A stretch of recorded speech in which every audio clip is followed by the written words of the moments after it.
All our energy bills have skyrocketed. We're all paying more tax, having felt the burden of 15 tax hikes since Johnson's government took office. Low-tax conservatives, they call themselves. And now inflation has hit 7%, the highest it's been in 30 years. That means basic necessities are getting more expensive faster than at any time since 1992. The Office for Budget Responsibility has predicted inflation will grow to a 40-year high of 8.7% in October, when energy bills will rise for the second time this year. Well, here's another piece of bad news, this time for people with student debt. The Institute for Fiscal Studies predicts the maximum interest rate, which is charged to current students and graduates earning more than £49,130, will rise from its current level of 4.5% to an eye-watering 12% for half a year unless policy changes. The interest rates for low earners will rise from 1.5% to 9%. In the 6 months between August 2022 and May 2023, someone with a student debt of £45,000 can expect to see an additional £2,000 to £3,000 added to their debt, depending on how much they earn. It'll be a sudden 6-fold increase for people earning less than 49k. What we're seeing is an economic war on working people, accelerated by the policy choices of our billionaire Chancellor, Rishi Sunak.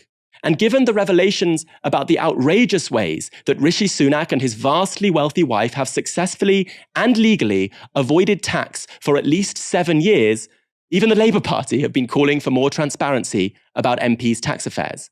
Now take a look at this. This is Armed Forces Minister James Heappey explaining on LBC his opposition to public accountability over his taxes. Remember, when you watch this guy earns £106,000 per year. Would you be prepared to publish your tax return?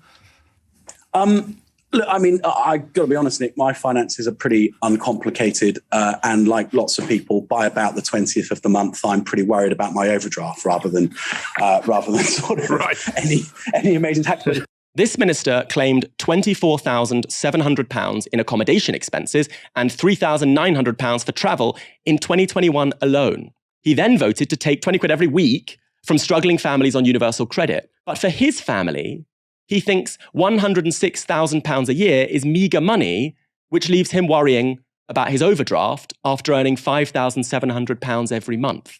We really need to see this as the wealth being redistributed from the poorest in Britain to the wealthiest. That is at the core of the difference in the worlds that you've just outlined there between us and the Rishi Sunaks of the world. This is one of the great myths, really, of free market economics, which obviously Sunak is a very open advocate of. He describes the free market as positively correlated with almost everything we might imagine is desirable for humanity.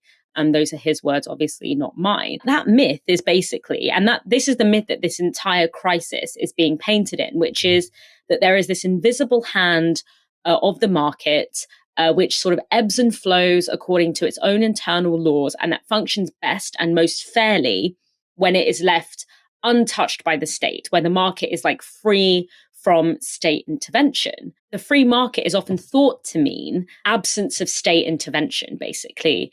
And so that resonates, I think, with a lot of people. You know, it's a very excellent framing device because it resonates with people who equate the state with like burdensome bureaucracy and inefficiency and things like that. But of course, we know that what is called the free market is actually not free from the state. It actually relies very heavily on state intervention in order to create the conditions for private companies to make as much profit as possible. So that could be through suppressing resistance movements, through crushing unions, but it also can be through, as we've seen in this story, the state creating systems that enable the very rich and powerful to avoid contributing their fair share to society, and doing so in a way that is, quote unquote, legal, and in a way that also protects them from public scrutiny. The state intervenes regularly in order to make sure that that can happen, in order to redistribute wealth from the poor to the rich, to privatize the gains, to socialize the losses of economic activity. So what we're seeing here is not, do we believe in the free market or do we believe in state intervention? It's, do we believe in state intervention for the benefit of the rich or for the benefit of the poor. So when we hear stories like this, it's really important that we understand that the creation of these two fundamentally different worlds, the worlds of the Sunaks, etc., and the world of the rest of us, where we're not just looking at a cost of living crisis, we're looking at a cost of survival crisis. You know, we have parents who are foregoing meals in order to make sure that their children don't go hungry. That's not just a cost of living crisis, that's like barely surviving. That is not the outcome of a natural law of a market that exists outside of our control. The market is not in some kind of natural crisis that nobody could have foreseen or that nobody could have avoided or mitigated for. These conditions are the curation of the state in close collaboration with the market. In fact, at points, increasingly, the distinction between the state and the market is basically becoming incredibly porous. And that collaboration is to extract everything they can from us in order to line their own pockets. And so what we're seeing here is the culmination of that ideology in a very explicit way. And that ideology is essentially these people pissing on us and telling us that it's trickle-down economics. So that's what we're really seeing taking place here. It's just good old-fashioned class war.